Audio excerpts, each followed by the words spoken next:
Hey everyone, we are at the Tampa airport getting ready to fly home, and they have a beautiful Christmas tree up. Okay, we're starting. Airport food, but at least it's the Hard Rock. I'm with my man. We're flying to the frozen tundra, Pennsylvania.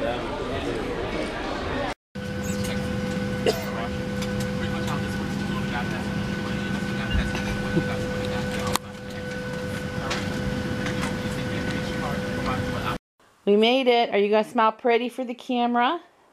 Huh? What are you doing? Are you glad that we're here to visit? Are ya? Yeah. Alright, it's like 1:30 in the morning. It's time to go to bed now. Dog's nuts. What are you doing? Huh?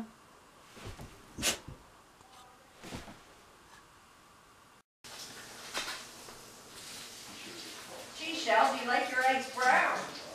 Not really. Why? You burning my eggs?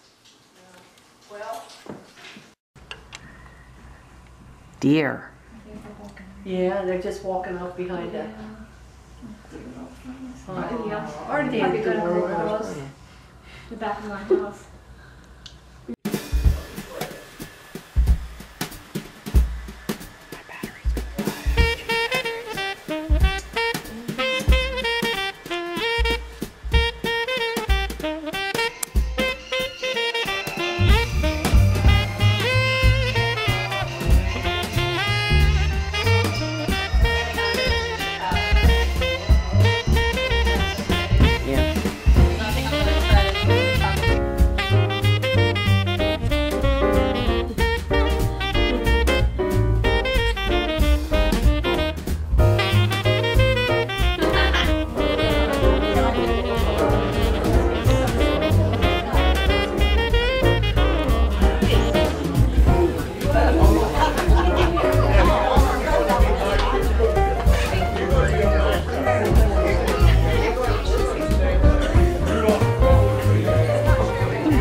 Sorry I didn't do what I said I was going to do on my previous video and film while I was making the announcements to the family.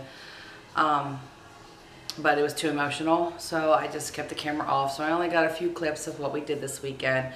So we had a big Christmas party for Mike's side, with Mike's side of the family on Sunday afternoon.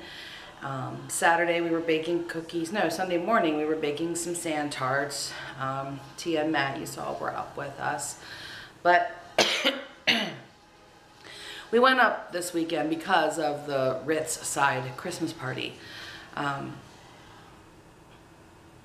But a lot of things have been happening in the last, I want to say 4 to 6 weeks, roughly.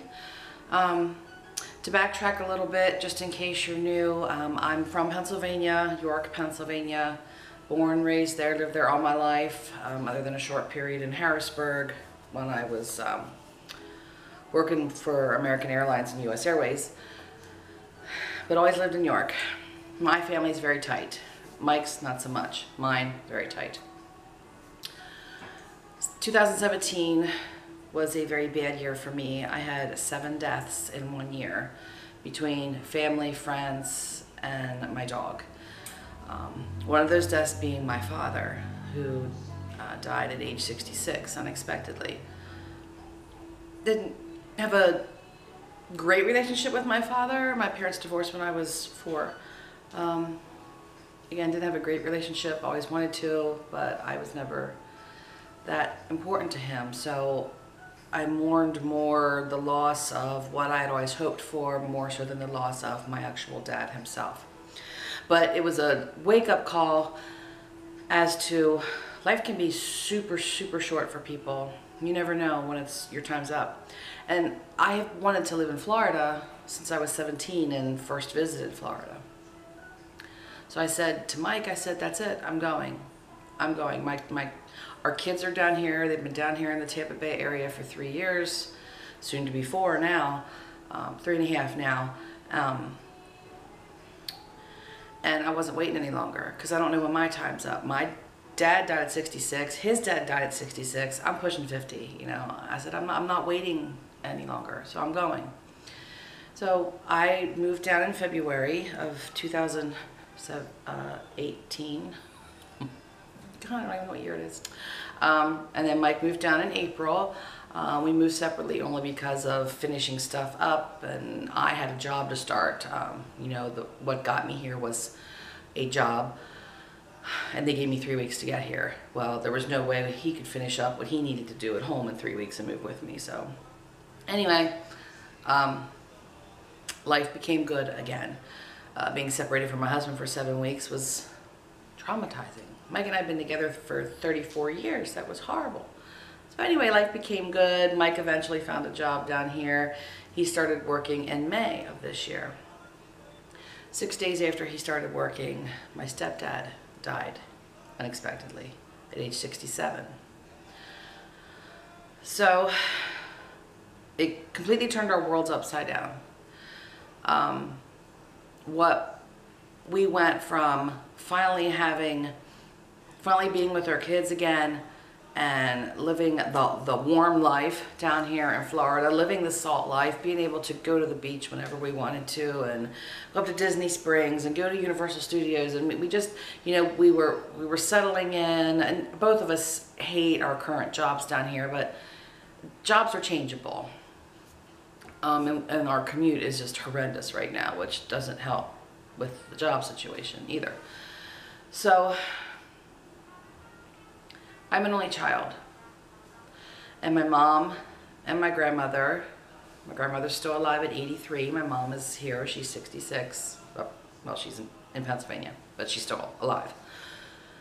They're alone. And my parents, my mom, my stepdad is the one who raised me. He's been in my life since I was 5. And they have a very unique property.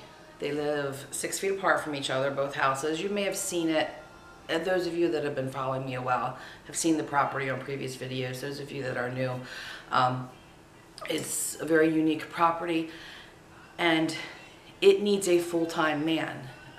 These 2 women, who are not young anymore, are trying to split wood and shovel coal. It's several acres, it's in the woods. There's trees that need taken down because they're, you know, trees need taken down if they start to die or they get, you know, infested with any kind of a disease or a bug. There's just a lot of things that have fallen in disrepair since my stepdad died 6 months ago. Just about 7 months ago. And everything my mom touches is breaking.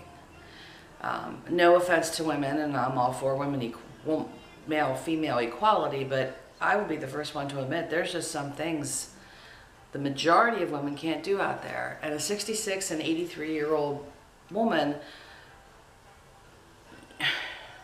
no, they can't do this property by themselves.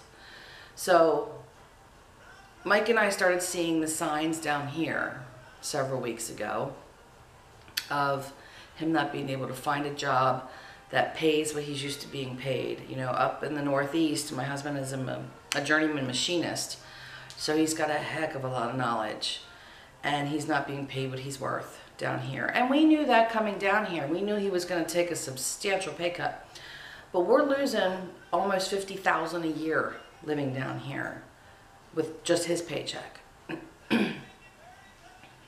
So between the hating of the amount of people on the roads and the traffic, like his commute home is 1.5 hours to 2 hours.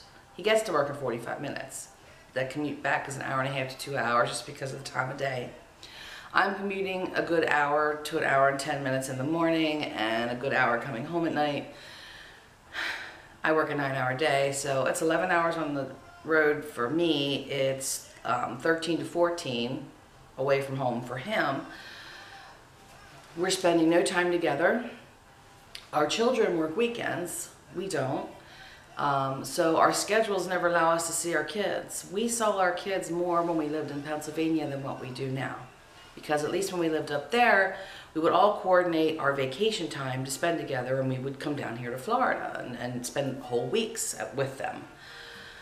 And then my mom's calling me, and she broke this and she broke that. She doesn't know how to do this. And again, I'm the only kid, and Mike kind of is the only man left. But the one big thing that had played on my mind from the day, not the day of, but like within 1 or 2 days of my stepdad passing, was when my grandfather was on his deathbed. We watched him die slowly, unfortunately. But in a way, it was good. We were more prepared. That's a whole nother video.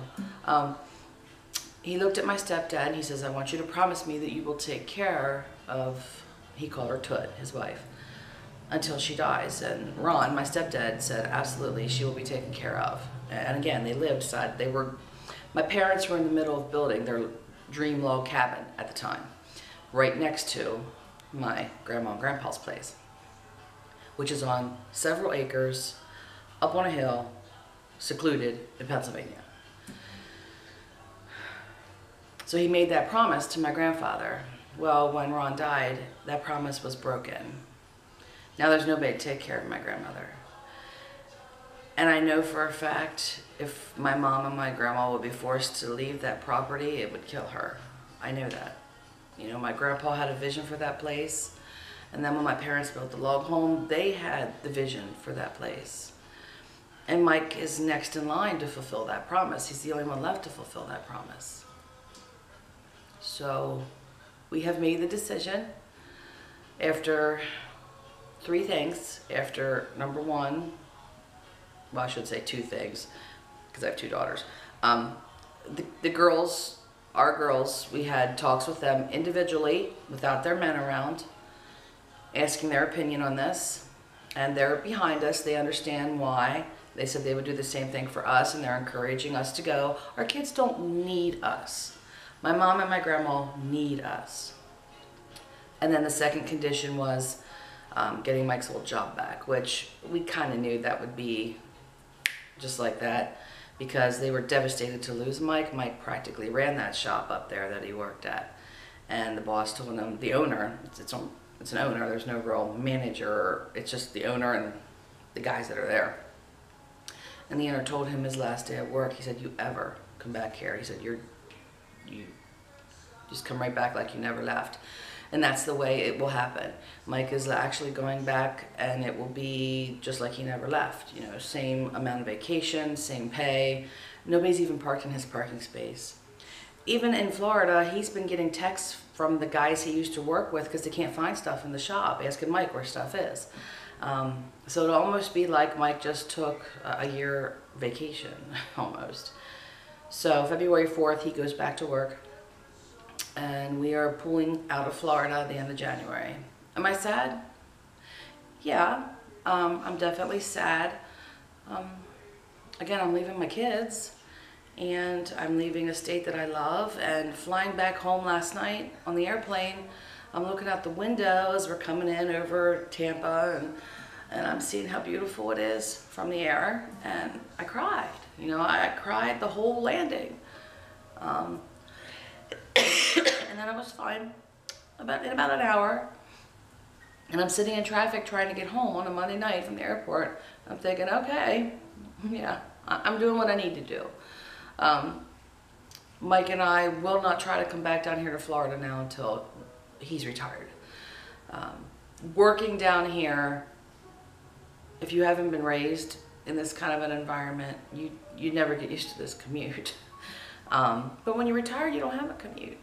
So we will stay in Pennsylvania until we're the oldest generation, Mike and I. Then we'll make our move down here, or we'll do the snowbird thing. We'll do 6 months up there, 6 months down here. The bottom line is Mike and I are moving to a giant log home in the middle of the woods, and we'll be living with my mom. And wow, it's turning everything that I have now completely upside down. I'm going from beach decor to log home decor, which is kind of not my thing. So we're giving a lot of our stuff away to our kids before we go. Yeah, so look for some huge changes on my channel. But on the other hand, it's going to be 3 generations of us women together, hanging out, doing things, cooking, shopping, just again 3 generations, and I get to spend their end days with them now, where I wouldn't have living down here. I had to let go of the selfish side of me, and pick up where I need to pick up and be responsible for the older generation. I mean, isn't that our job as humans? You know, they raise us, and when they need help, we need to be there to pitch in for them. So I'm going to end this video here because I've yapped long enough. So again, stay tuned. I'm here in Florida for another approximately 6 weeks, but 2 of those weeks, nothing's going to change around here because I have Christmas Day with the kids. I'll have New Year's Day with some of the kids, I think. But then after that, it's going to be go, go, go, because I've got to start packing. And we got to give furniture to the kids and move stuff back, give stuff to them, get it out of here. And yeah, it's going to be a whirlwind. But life goes on. So anyway, happy, again, week before Christmas. Don't stress yourselves out too much. Don't make too much more of Christmas material-wise. Remember the emotional side of Christmas and the reason that we celebrate. And keep yourself stress-free. So I will talk to you in a future video. Have a great day. Bye.